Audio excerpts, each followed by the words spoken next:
This fence separates the Gaza Strip from the outside world. On the other side of it, today, almost 2 million Palestinians have been displaced and over 30,000 killed in an Israeli invasion that has been condemned as a method of collective punishment of Gazans. Retribution for 1,200 Israelis killed and 250 kidnapped in the brutal 2023 Hamas attack. Israeli commanders have been deployed all over Gaza as the bombardment continues. The Hamas-run health ministry in Gaza has announced that more than 30,000 Palestinians have been killed since the conflict began on October 7th. Spain says it will join South Africa's genocide case before the International Court of Justice against Israel's actions in Gaza. Breaking news, the International Criminal Court moments ago announced it is seeking arrest warrants for the leaders of Hamas and also seeking arrest warrants for the political and military leadership of the State of Israel. In 2022, almost exactly a year to the day before the Israel-Gaza War began, I was cycling along this stretch of border. But, like elsewhere on the Israeli side of the divide, the reality faced by Palestinians was kept far out of sight for anyone visiting this part of the world. I didn't meet anyone from Gaza while I was here.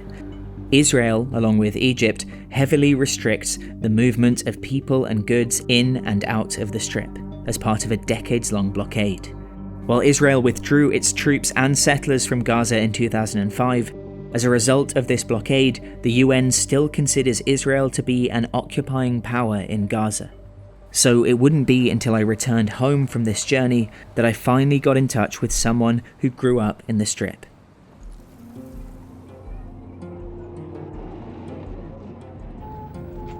Hello.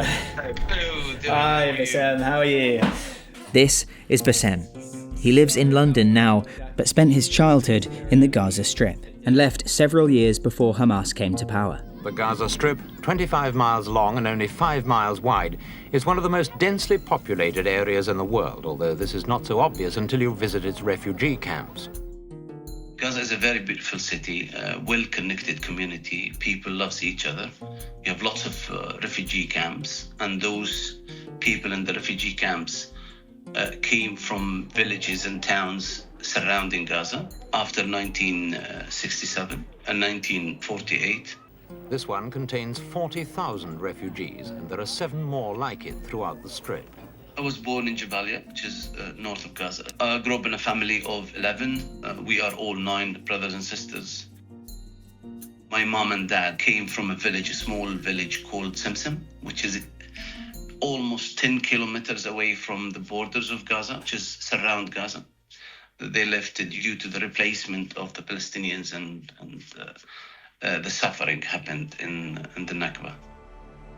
The Nakba translates as the catastrophe and refers to the displacement of over 700,000 Palestinians from what became Israel after the 1948 First Arab-Israeli War. Haganah forces seek out every Arab, and barricades are set up to screen those who had not already fled the city. Most fled to the West Bank, Gaza Strip, and surrounding Arab nations. Semsem, the village Basem's parents are from, was completely destroyed in the war. Its residents, Basem's parents included, expelled. I have lived through the first Intifada, which was in 1987, and that was the real hard time for a kid to grow up in Gaza. Intifada is the name given to Palestinian uprisings against Israel, and the first Intifada began 20 years into Israel's occupation of the West Bank, Gaza Strip, and East Jerusalem. Again today, all over the West Bank and Gaza Strip, young Palestinians rioted against Israeli occupation. On the 8th of December 1987, just outside Basem's hometown, Jabalia, an Israeli settler crashes his truck into a car full of Palestinians on their way home from work. 4 Palestinians were killed, 5 others injured. While it was eventually ruled as an accident, rumours quickly spread that this was deliberate retaliation for the stabbing of an Israeli in Gaza 2 days earlier.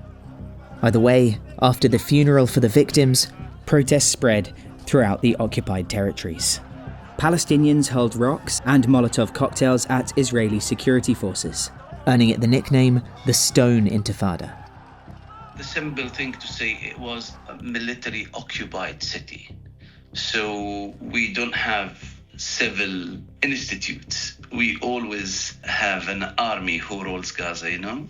There is no policing. It's an army who ruled the city. First Intifada, when it started, the Israeli army immediately started shooting Palestinians. So there were the uprising in the streets of Gaza. Started from my area, from Jabalia, and then that took us almost 6 years of killing circle, you know, killing, imprisonment. Today, the Israelis say they shot dead 2 more demonstrators, bringing the number of deaths to 16.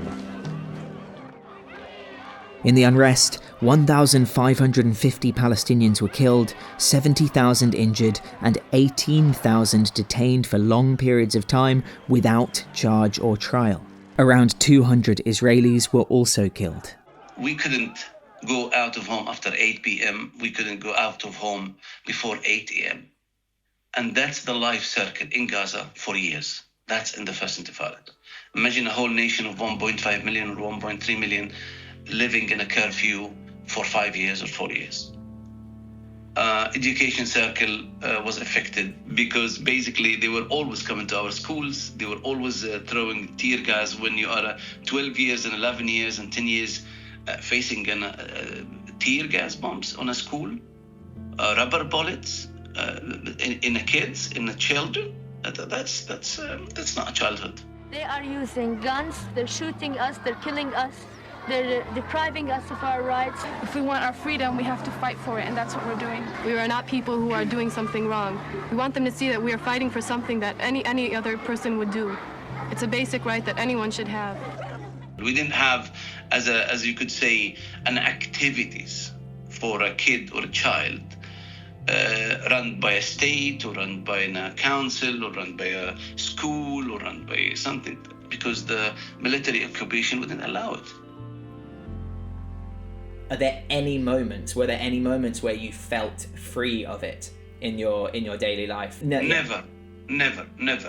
Not even a single moment. There is a shadow in our minds, especially those who grown up in Gaza on that time. There's a shadow of the Israelis' occupation always in our mind. Many times I've been shot in rubber bullets when I was a kid. Do you want me to forget those? Oh, I won't forget those. It was painful, it was hard. Imagine a kid of 9 or 10 years old or 12 years old got hit by a bullet.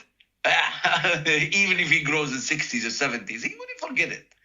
Imagine now in the UK, if you're saying a 12-year-old being shot by the police or by being shot in a demonstration, how the UK will react, how all the British people will react.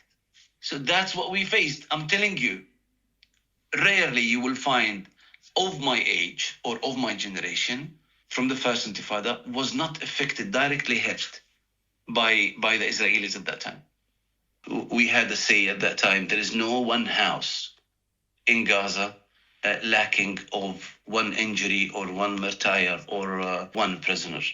It was tough 7 years, but maybe the world didn't see at that time. It wasn't enough for the world to see what's going on and what we are suffering.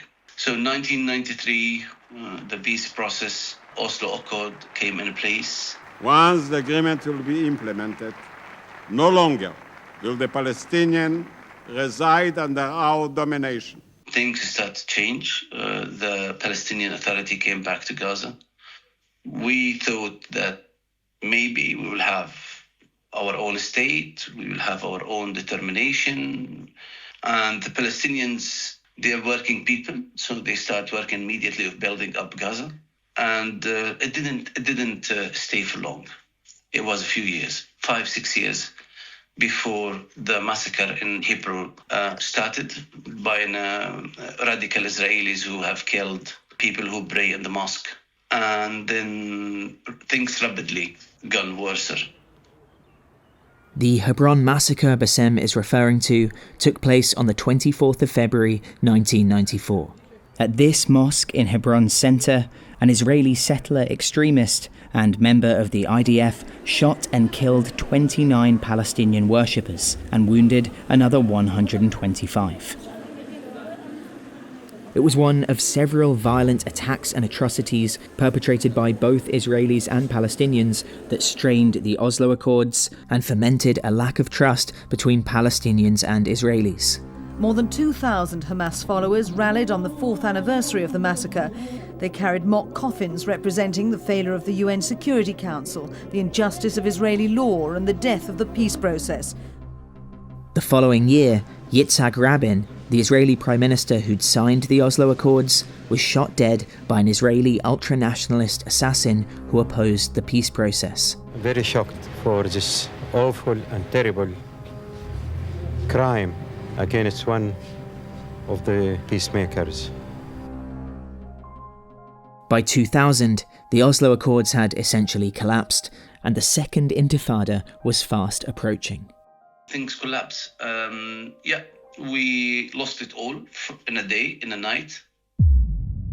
As the occupation had continued even after the Oslo Accords and expectations of change failed to become reality, the situation was a powder keg. All it would take to ignite it all was one spark. It came in the form of an Israeli politician, then leader of the opposition, who would go on to become Prime Minister, Ariel Sharon. On the 28th of September 2000, accompanied by 1,000 security guards, he made a visit to what Jews call Temple Mount and what Muslims call Al-Aqsa in Jerusalem. This is the holiest site for Jews and the third holiest for Muslims. In an effort to reduce tensions between Jews and Muslims in this part of the world, Jews are forbidden from openly praying at this holy site, in a long-standing agreement known as the status quo. And for an Israeli politician to be here was highly controversial, as was his statement the following day. The sovereignty over the Temple Mount, it's in our hands now. It will be in our hands in the future. That will be the future.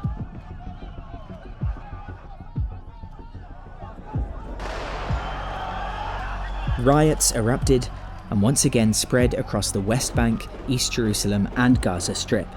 It would become known as the Al-Aqsa Intifada, and this time it escalated into armed conflict. Tactics like suicide bombings, rocket and mortar attacks and kidnappings were commonplace. 1,053 Israelis and 4,789 Palestinians were killed in the Intifada, which lasted all the way until 2005, when Israel withdrew its forces and settlers from Gaza. It was the year before this uprising that Basem left the Gaza Strip. Yeah, I left Gaza at that time in 1999, and that's what we have gone through.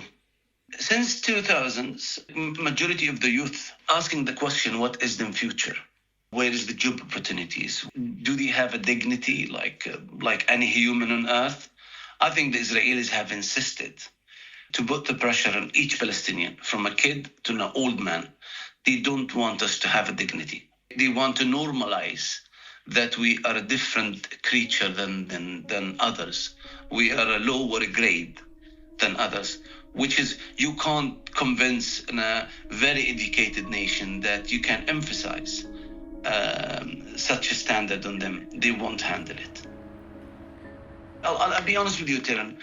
I went back for a visit to Ramallah in 2020, 2021, and I couldn't handle it. After being away for 25 years, 24 years, I couldn't handle it to see the double standard measures between the Palestinian and an Israeli settler.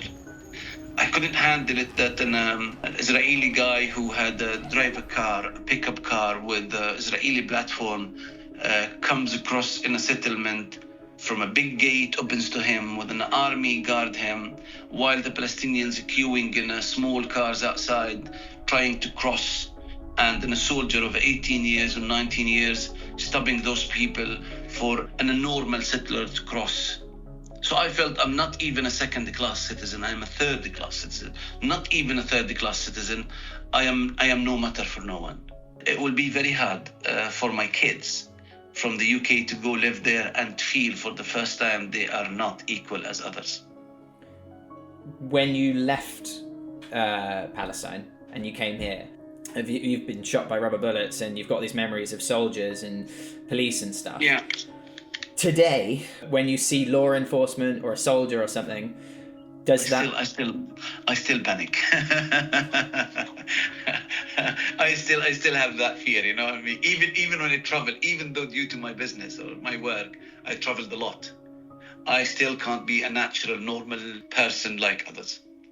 So until today, I am in late 40s, and that's thing I have gained it through the occupation period. It will be left with me for good. Today, Basem tries to live his life here in London, while his family in Gaza are in constant danger from Israeli strikes. You still have family in Gaza? Yeah, I have majority of the family in Gaza. I've almost lost a huge number of the family in Gaza. You could say 30 and above. 5 homes being destroyed. My 2 sisters in the north, they almost living in schools with them kids, each one having maybe 7 to 8 families, different families, because they are old or now 50, 60s almost. They're living in school since this started because the home's been destroyed and targeted.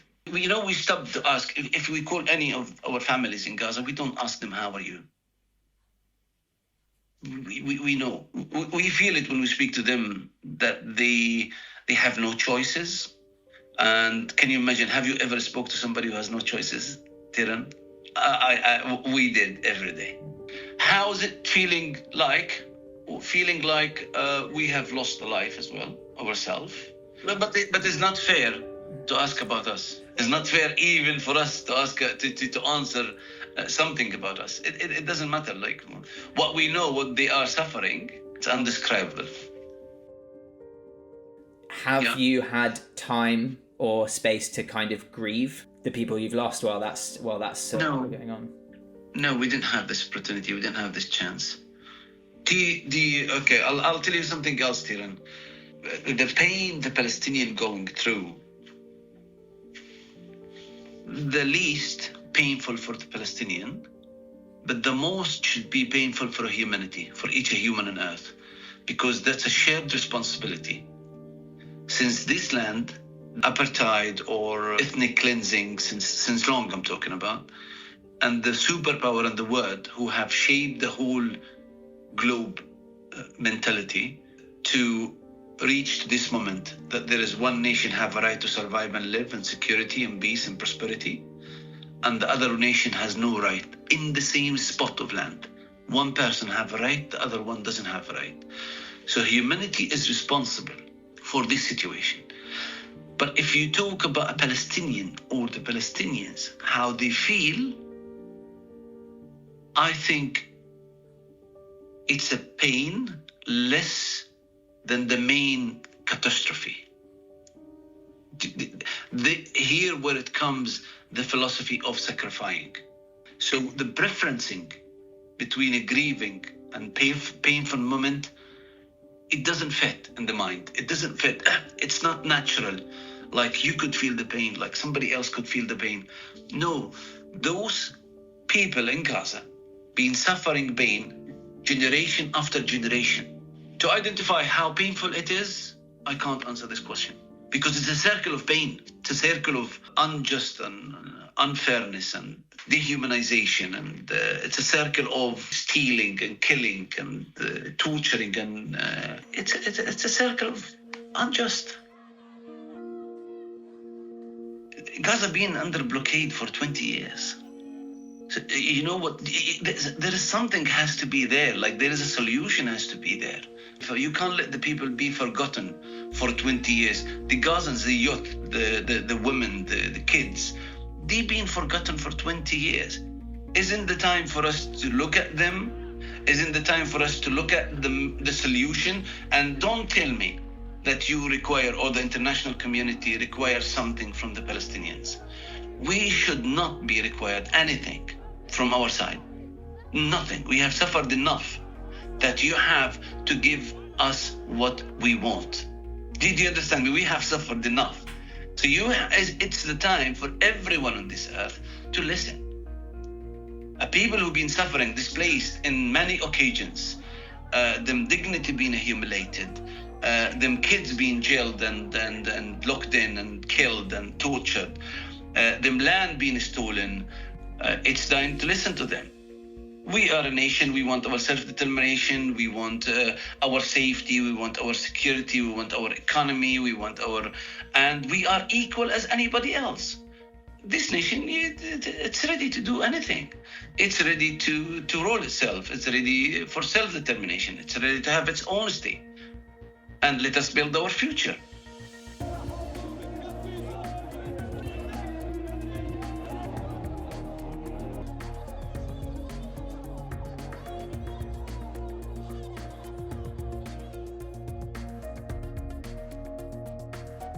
What kind of future can you see currently, given everything that's happening? The only choice is to achieve what we want to achieve. And that's exactly the feeling in Gaza. Not after this suffering, the Gazans or the Palestinians wouldn't accept anything but them rights, okay? Yes, the state on 1967 borders is, I think it's acceptable by majority of the Palestinians. The 1967 borders would create a Palestinian state made up of the Gaza Strip and West Bank, but would also include East Jerusalem, which Israel annexed in 1980. We don't want the Israelis, after all what they have done, or even before what they have done, before all this time, they kept acting like a garden in the Palestinians, and they want to determine any path the Palestinians taken. This is not acceptable anymore. We cannot trust those neighbors. Be honest with you, we cannot trust them. Fair enough, man, we have accepted to live aside, okay? That's it, you have to accept it. So all the Palestinians, like the PLO, even Hamas right now, they already said, we accept the state on 1967. Or as understood, that's what they said. So now it's the time. Yes, one Palestine with the West Bank and Jerusalem, and it's a must. No Palestinian will accept less than that.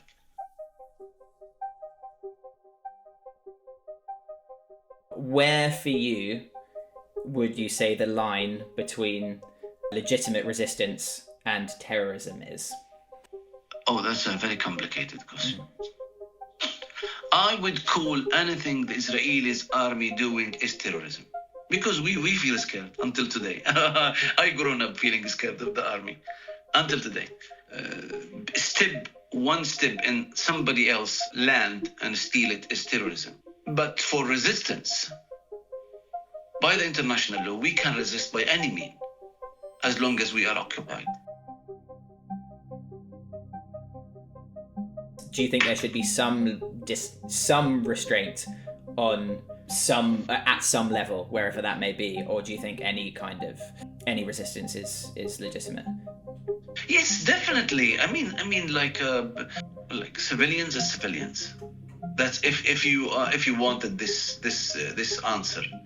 But again, that will put me back. How you justify 40,000 majority civilians, women and kids in Gaza? I won't answer to those questions as a Palestinian. I don't want to fall again into that. I need to put restrictions on myself. I want somebody to put Israel accountable. A child over 9 years old and a 7 years old and a 2 years and a 13 and a 14 being killed. Is that terrorism or not? That's when you see all politicians worldwide, Israel have the right to self-defense. Self-defense what, man? I've been yesterday watching a debate between two gentlemen. One of them said, look, if somebody break into my home, okay, and I shoot him, then that will be called as a self-defense, okay? But if he shoots somebody in my house and he went back to his home, and I went back to his home and I killed him with his family, that I will be committing a first-degree murder. Isn't right? That's exactly what the Israelis have done. In the months following the start of the Israel-Gaza War, the International Court of Justice ruled that the population of Gaza is at imminent risk of genocide. As the war in Gaza and mounting civilian casualties show no signs of slowing, I asked Basem what he thought people outside of the region could do to help. people took to the streets around the world this weekend to call for a ceasefire. They marched in Paris, in London, in Jakarta, Indonesia, in Milan, Italy, in Dakar, Senegal, in Athens, Greece, in San Francisco, in Turkey, and more. Keep advocating, keep talking about those people who've been left with no choices, just die or die. We have to stop and call for a ceasefire. They have to help the Palestinians, at least in Gaza, to get aid in and to keep advocating until the Palestinians have them rights, have them self-determination, have them state, have them dignity, build up them education system, build up them hospitals. I think it's a long journey to go, and we can't stop right now. We should keep talking about it.